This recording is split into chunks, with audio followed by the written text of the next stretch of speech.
साथियों, अंतर्राष्ट्रीय मंच पर पिछले 2 दिनों से एक ऐसी खबर गूंज रही है जिसने इस्लामाबाद में भूचाल ला दिया है। एक ऐसी खबर जिसने भारत के हर नागरिक के चेहरे पर एक मुस्कान ला दी है। जी हां, जिस पाकिस्तान को दुनिया में मजाक का पात्र समझा जाता है, उसकी इज्जत पर एक बार फिर बट्टा लग गया है। खबर आ रही है सीधे डूरन लाइन से, जहां तालिबान शासित अफगानिस्तान ने पाकिस्तान को ऐसा करारा जवाब दिया है कि इस्लामाबाद में 58 से ज्यादा पाकिस्तानी सैनिकों के मारे जाने की खबर है। क्या भारत आए अफगानिस्तान के विदेश मंत्री आमिर खान मुत्तकी ने दिल्ली से कोई ऐसी टॉनिक ले ली जो पाकिस्तान को हजम नहीं हो रही? क्या ऑपरेशन सिंदूर की गूंज इस बार काबुल के रास्ते सुनाई दे रही है? और ऐसी ही गंभीर और गहरी खबरें देखने के लिए आप अपने चैनल देश दुनिया ग्लोबल को अभी सब्सक्राइब करें, इस वीडियो को लाइक करें और अपने दोस्तों के साथ शेयर जरूर करें। आइए इस पूरी घटना का विस्तार से विश्लेषण करते हैं।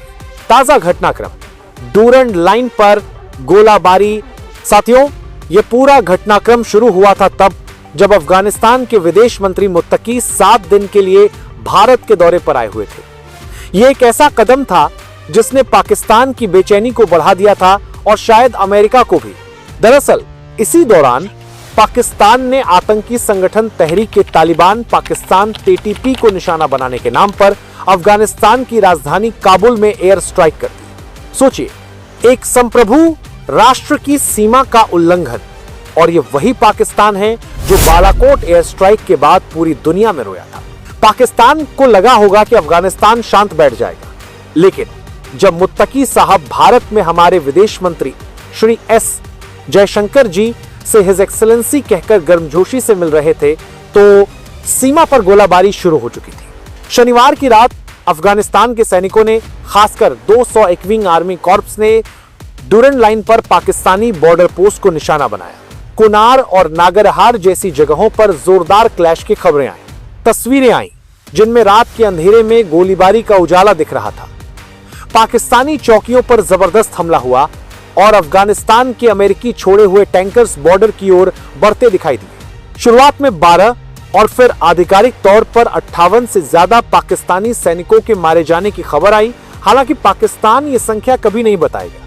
तालिबान ने इसे सक्सेसफुल रिटेलिएटरी ऑपरेशन यानी बदले की सफल कार्रवाई बताया है। साथियों, इस कार्रवाई के पीछे जिस नाम का जिक्र हो रहा है वह कम दिलचस्प नहीं है। ये हमले किए गए तालिबान के रक्षा मंत्री मुल्ला याकूब के आदेश पर। याद रहे, ये मुल्ला याकूब कोई साधारण नाम नहीं है। ये तालिबान के संस्थापक और ओसामा बिन लादेन के संरक्षक रहे मुल्ला उमर का बेटा है। एक तरह से तालिबान का संस्थापक रक्त अब पाकिस्तान से सीधा लोहा ले रहा है। पाकिस्तान को शायद ये बात समझ नहीं आई कि वह किस दुस्साहसी कौम से पंगा ले रहा है। ये वही अफगानिस्तान है जिसने 40 साल तक पहले सोवियत रूस को धूल चटाई, फिर अमेरिका और नाटो सेनाओं को वापस जाने पर मजबूर किया। अफगानों ने मुत्तकी साहब के शब्दों में कहा, जिससे अफगानों का हौसला आजमाना हो वह अंग्रेजों से पूछे, सोवियत यूनियन से पूछे, फिर अमेरिका से पूछे। मुत्तकी ने भारत में बैठकर पाकिस्तान को सीधा संदेश दिया कि जब डिप्लोमेटिक रास्ते मौजूद हैं तो हवाई हमले क्यों? और फिर इसका जवाब गोले बारूद से दिया गया। अब सवाल यह है कि मुत्तकी के भारत दौरे के ठीक बाद यह घटना क्यों हुई? जब पाकिस्तान ने काबुल में एयर स्ट्राइक की तो भारत ने मुत्तकी को समझाया कि पाकिस्तान ने आपकी संप्रभुता का उल्लंघन किया है। भारत ने मुत्तकी को पूरा सम्मान दिया, उन्हें एक्सीलेंसी कहकर संबोधित किया, जो अमेरिका को भी नागवार गुजरा होगा क्योंकि अमेरिका तालिबान को मान्यता नहीं देता। भारत ने एक तरह से मुत्तकी को मोटिवेट कर दिया। जब दुश्मन का दुश्मन दोस्त होता है तो समीकरण बदल जाते हैं। आज तक तालिबान हमारे लिए बैड तालिबान था, लेकिन जैसे ही वह पाकिस्तान से भिड़ा है तो भू राजनीति में वह फिलहाल हमारे लिए अच्छा तालिबान बन गया है। भारत की तरफ से कोई सीधा हस्तक्षेप नहीं है, लेकिन कूटनीति के मोर्चे पर यह एक बड़ी जीत है। भारत में यह डिमांड उठ रही है कि दिवाली पर तोहफे के रूप में अफगानिस्तान को ब्रह्मोस या पिनाका जैसी कोई चीज दे दी जाए। साथियों, पाकिस्तान की बेइज्जती यही नहीं रुकी। आपको याद होगा कि शहबाज शरीफ ने कुछ दिन पहले सऊदी अरब से एक डील साइन की थी कि पाकिस्तान पर हमला सऊदी पर हमला माना जाएगा। लेकिन जब अफगानिस्तान ने 58 पाकिस्तानी सैनिकों को मार गिराया तो क्या सऊदी अरब सामने आया?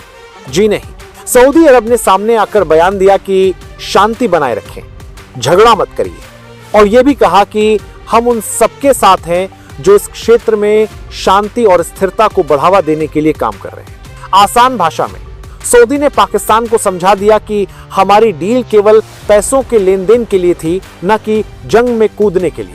इस पर सोशल मीडिया पर शहबाज शरीफ के कॉल को लोन मांगने वाला फ्रॉड बताया गया। कतर और ईरान जैसे देश भी शांति की अपील कर रहे हैं, क्योंकि वे जानते हैं कि अफगानिस्तान से पंगा लेना सबके लिए खतरनाक है। जिस कौम के पास खोने के लिए कुछ नहीं है, वह सबसे ज्यादा खतरनाक होती है। पाकिस्तान में इस वक्त घबराहट का माहौल है। वहां की मिनिस्ट्री ऑफ इंटीरियर बयान जारी कर रही है कि हमने अफगानिस्तान को भी वैसे ही मुंहतोड़ जवाब दिया है जैसे हमने भारत को दिया था। लेकिन जमीनी हकीकत यह है कि तालिबान के लड़ाके 40 साल से युद्ध लड़ रहे हैं। वो अमेरिकी बॉम्बार्डमेंट झेल चुके हैं। पाकिस्तान अब उन्हें बेरोजगार समझ रहा था और उन्होंने पाकिस्तान को रोजगार दे दिया है। तालिबान का सीधा संदेश है, तुम्हारे देश में आईसिस है, उस पर कार्रवाई नहीं कर रहे और हमारे ऊपर एयर स्ट्राइक करने आते हो। पाकिस्तान ने अपने दूत को बुलाकर तालिबान से सफाई भी मांगी है। कुल मिलाकर पाकिस्तान चारों तरफ से घिर चुका है। फिलहाल पीस प्रेसिडेंट बनने की राह देख रहे डोनाल्ड ट्रंप को शायद एक और नोबेल शांति पुरस्कार के लिए रास्ता मिल गया है, क्योंकि अब उन्हें अफगानिस्तान पाकिस्तान का युद्ध भी रुकवाना पड़ेगा। तो दोस्तों, आपको क्या लगता है? क्या भारत सरकार को अफगानिस्तान को मदद देनी चाहिए? अपनी राय कमेंट बॉक्स में जरूर बताइएगा।